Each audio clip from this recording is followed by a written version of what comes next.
What I was going to talk about is not exactly what I'm going to talk about, but I'll try to cover both a little bit. I actually wanted to start, I think it's been mentioned, but I wanted to start with, again, talking about what is public health. Public health can be defined in many ways, but it really is a science, it really is an art. It's how institutions can promote healthy lives, longer lives, less disease, preventing disease. That can be done in many, many ways. In general, we think of clinical medicine and health care is really focused on that one-on-one relationship between a physician, a nurse, another healthcare professional, and a patient. And frequently it's curing an illness that exists or an ill that already exists. Public health, on the other hand, and epidemiology in particular, which deals with patterns of disease in populations, is focused on a small number of individuals usually, and how we can actually affect entire populations of people and deal with the health of entire populations of people instead of one-on-one. So it was brought up that that one public health epidemiologist is not enough for a city corporation. The population of Dhaka South City Corporation is what, 8 million people, 10 million people, somewhere around there. One public health professional is not enough for Dhaka South City Corporation. Absolutely not. I completely agree with that. The intent, as we saw during COVID-19 when this project started, pandemics are not only hard on families, they're hard on individuals, they're hard on relationships. They are devastating for cities and for the economies of cities and countries. We all, in every country, sat at home for weeks, sat at home for months. People weren't allowed to go about their daily business. Commerce didn't happen. Regular health care didn't happen because hospitals were overrun with people with COVID. There's a lot of different ways that pandemics are bad for cities, bad for countries. It's actually true too and we've seen evidence when it's not even a pandemic. There have been issues. Sometimes there's just a really scary disease. I don't know how many of you remember 2003 when SARS first hit in China, Hong Kong surrounding area, and even into Canada. There were very, very few cases, just a handful of cases, but it was devastating to parts of Canada.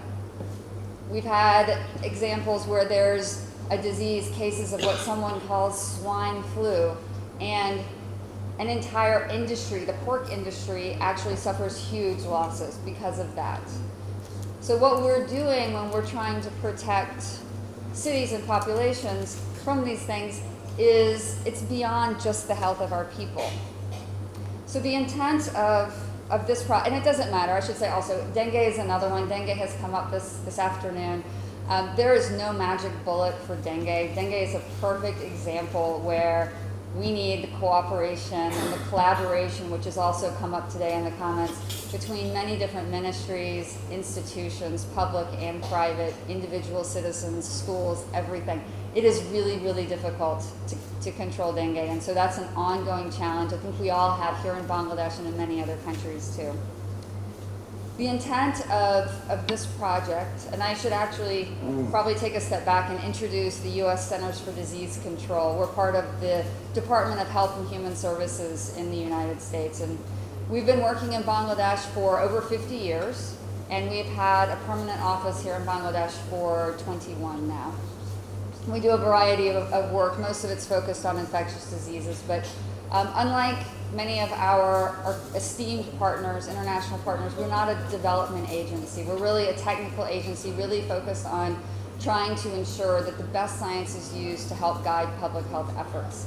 And the intent of this project was to do that. The gap in public health in the city corporations has been well noted already today here in Bangladesh. And there is a need. And so the intent of this program was not only to educate and inform what is public health, but hopefully to demonstrate the value of having a small number of well-trained public health practitioners who can show the value of having public health folks in the city corporations and dealing with that, because there is a gap.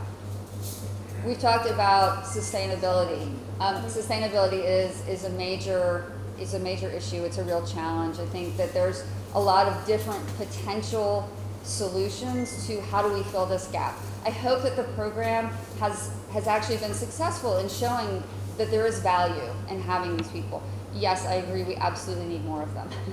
But I hope it has been successful, and I think that the program has been a success because several of the city corporations have actually taken on these individuals and said, we see value, we need this person to be here. And of course, it's a slow process, it's a baby step, but that is a first step, and I consider that a huge, huge success and it's been a great partnership. I hope it'll continue. I do challenge everyone in the room, talk to your friends, talk to your colleagues, think about different ways in which we can actually continue this momentum. US CDC will still be here, we'll still be working and working the best we can and doing what we can do. But this is something that I think is going to require lots of folks from different parts of the country together to try to figure out how we can actually help fill this gap and help improve the public health here in Bangladesh.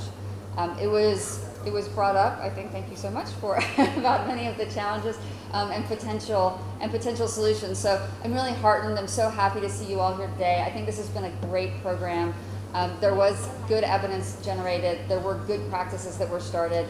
And I'm really hopeful that now in this time, this is a unique time of opportunity in Bangladesh, that maybe some of these foundational changes can actually be initiated. So thank you so much for having me here today, and I look forward to continuing to working with you all, and a special thanks to the city corporations, to Save the Children, and to Safety Net on this project. Thank you. Thank you, Dr. Neely, for your encouraging